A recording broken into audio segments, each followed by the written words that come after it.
C'était un matin silencieux, peut-être trop, pour l'effervescence à laquelle je m'étais habitué dans ma petite cuisine baignée de soleil dans notre maison en banlieue de Lyon. Je fredonnais doucement un vieil air de variété française en faisant bouillir de l'eau pour monter, le rythme familier de mes mains ravivant des souvenirs vieux de plusieurs décennies, des souvenirs d'un petit garçon aux genoux écorchés après avoir joué au parc. De projets d'art plastique scrupuleusement scotchés ensemble, de rires résonnant dans ces mêmes couloirs carrelés.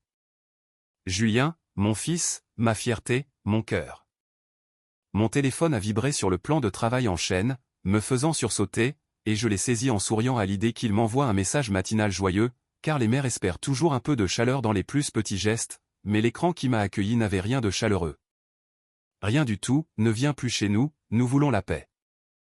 Les mots m'ont frappé comme une main glacée pressée contre ma poitrine, me coupant le souffle au début, et mes mains tremblaient légèrement en relisant le message, pensant sûrement avoir mal compris, que c'était peut-être une erreur, un SMS destiné à quelqu'un d'autre, mais non. Le nom Julien en haut de l'écran le confirmait, mon propre fils, ma propre chair et mon sang, parlant de paix comme si j'avais été la guerre. Je me suis assise lentement au bord de la chaise de cuisine, la bouilloire sifflant encore sur la cuisinière, essayant de saisir ce qui venait de se passer en repassant le film de chaque interaction dont je me souvenais, avais-je été envahissante? Avais-je dit quelque chose de travers lors du déjeuner dominical? J'avais toujours essayé d'être gentille, douce et d'un grand soutien, je lui préparais ses madeleines préférées, je gardais les petits-enfants quand lui et sa femme étaient occupés au travail, et je l'avais discrètement aidé financièrement à traverser les moments difficiles, et pourtant. C'était là, un rejet froid livré en 6 mots. Je voulais répondre, m'expliquer, supplier, mais quelque chose en moi m'a retenu, une petite voix qui a chuchoté que ce n'était pas à propos de moi, mais à propos de leur choix, alors je n'ai pas répondu. J'ai fermé les yeux et laissé le silence m'envelopper, sentant les larmes border mes paupières sans les laisser couler, me laissant ressentir le chagrin pleinement comme une blessure qui avait besoin de soins. Je me suis souvenu des nuits où j'étais resté éveillé quand il avait la grippe, des sacrifices faits, comme la vente de mes bijoux de famille pour payer son école de commerce, afin qu'il ait une vie meilleure, et des innombrables façons dont j'avais offert mon amour sans rien demander en retour. Réalisant maintenant que cet amour avait été considéré comme acquis ou mal compris.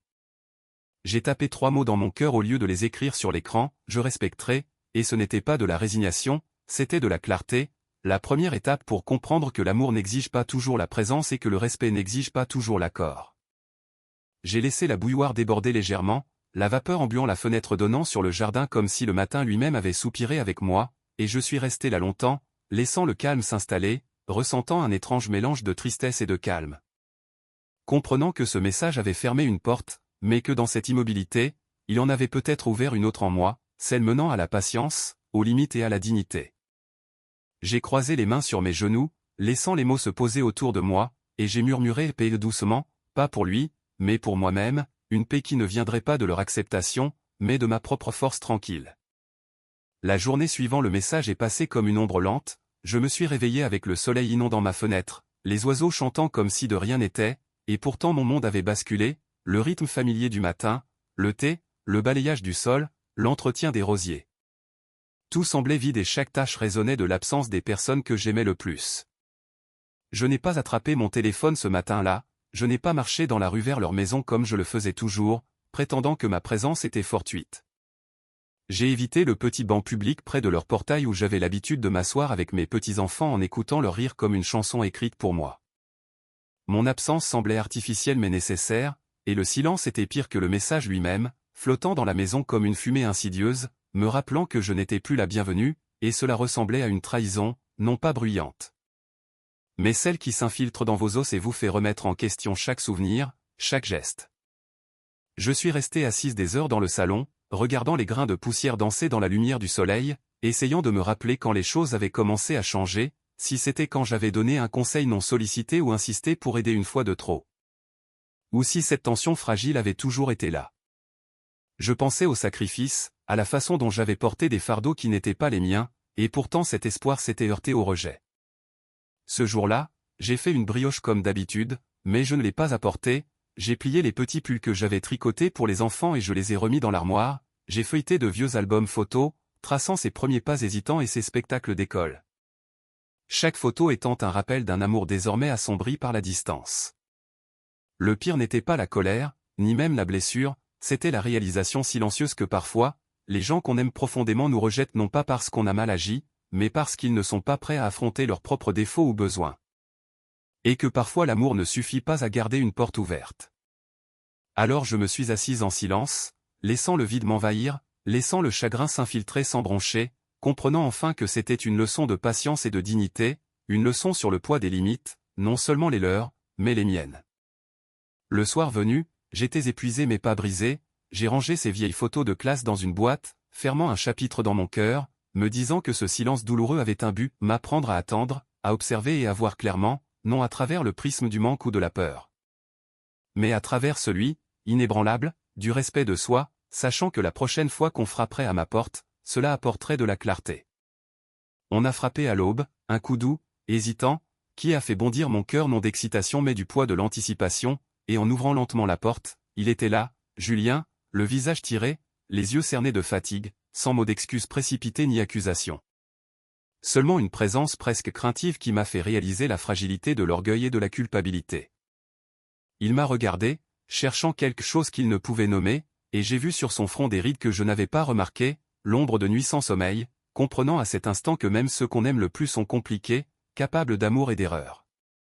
Il est resté longtemps silencieux assis sur mon vieux canapé en velours, triturant ses doigts nerveusement, avant de parler doucement, « Maman, on a des problèmes financiers.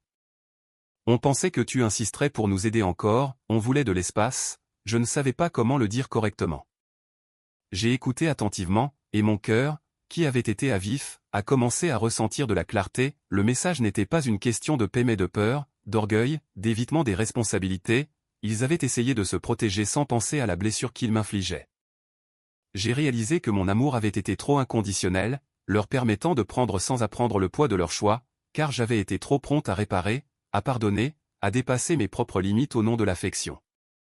Pour la première fois, je n'ai pas ressenti le besoin de me justifier ou de pleurer, j'ai regardé mon fils et j'ai parlé avec un calme inconnu, j'ai respecté ton message et je le respecterai encore, mais comprends ceci, les limites fonctionnent dans les deux sens.